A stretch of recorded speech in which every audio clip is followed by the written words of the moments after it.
Hey everyone! Today, we're diving into the exciting world of Brawl Ball.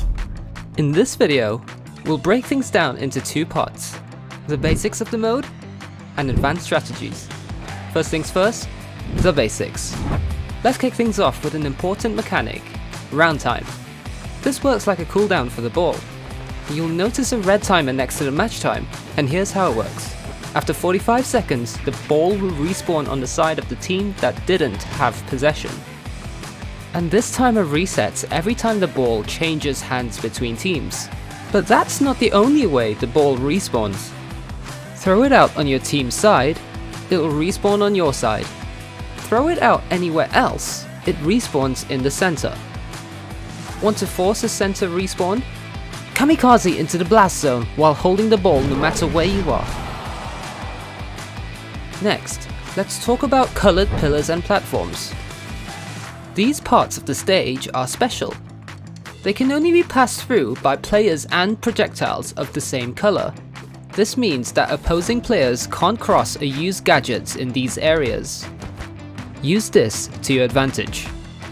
Finally, the main goal of Brawl Ball is simple: score a goal.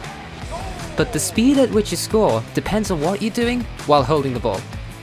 Standing still, you'll score quickly.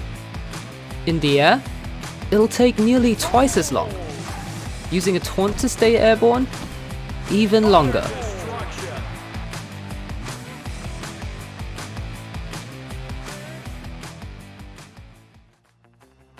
That's it for the basics.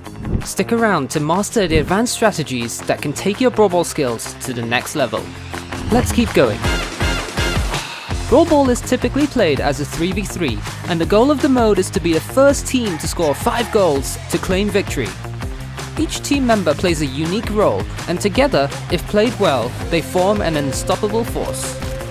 In a typical Brawl Ball match, your squad has 3 key roles: runner, supporter, defender. Firstly, the runner. Think of the runner as your team's Ronaldo, the star player tasked with scoring those game-winning goals. The runner is almost always unarmed, staying laser focused on intercepting the ball, gaining possession for your team, and finding that goal. Mastering slick movement is the name of the game here. A great runner is agile, slippery, and knows how to dodge incoming hits while dribbling like a pro. Secondly, the supporter. The supporter is the runner's backup and personal bodyguard, if you like. Their job is to clear a path for the runner and sweep out opponents who stand in the way. While the runner focuses on the ball, the supporter maintains spacing, keeping enemies at bay, so that the runner has more room to shine. With solid positioning and awareness, a supporter can produce many goal-scoring opportunities for the runner, turning the tide of the game. And finally, the defender. The defender is the ultimate protector of your base and goal. When the opposing team charges in, the defender is there to bravely block their advances and keep your side safe. Positioning is extremely important for the defender. When your team is attacking, the defender doesn't need to overextend past the enemy's pillar as a rule of thumb. And when defending, smart positioning allows defenders to stall attackers, create space, and buy precious time for your teammates to regroup.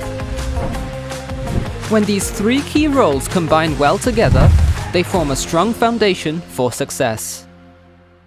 Now, let's explore the different team compositions that you can use to enhance your performance in Brawl Ball. To start, the most common setup in Brawl Ball is the default team composition: 1 runner, 1 supporter, and 1 defender.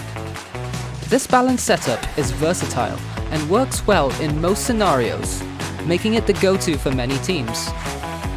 But what if you want to shake things up? Let's take a look at some alternative strategies.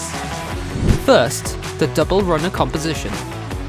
In this strategy, one player still takes on the role of a defender, but instead of having a supporter, the other 2 players both act as runners.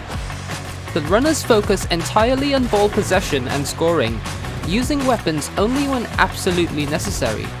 This strategy involves long practice passes, quick handovers, or fast recoveries after being hit.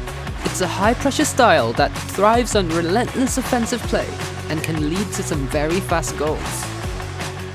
Next, the double defense composition.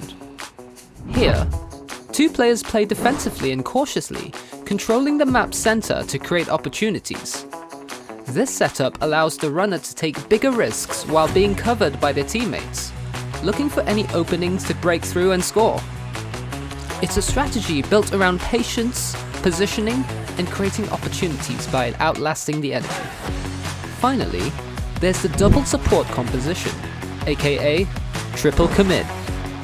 This bold strategy has the whole team pushing together into the enemy goal area, working to overwhelm the defense and secure a goal.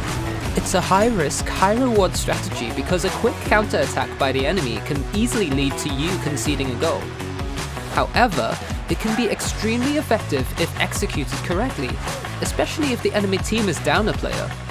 The key for this strategy is for the runner to play carefully, waiting for the supporters to clear the way before making your moves. No matter what the strategy, certain fundamentals remain the same. Remember, in defense, defender, guard your goal. Supporter, disrupt your threats. Runner, recover the ball. And in offense, defender, hold and stall your opponents. Supporter, clear space for your runner. And the runner? You know what it is. Score them goals. By blending these principles with creative strategies, you'll adapt to any challenge and elevate your Brawl Ball game. That's it for the video, guys. Thanks for watching. If you found this video helpful, check out our other videos here on our Brawl Ball guides. And if you've enjoyed this, don't forget to like and subscribe. Thanks again for watching, and see you in the big Brawl Ball arena.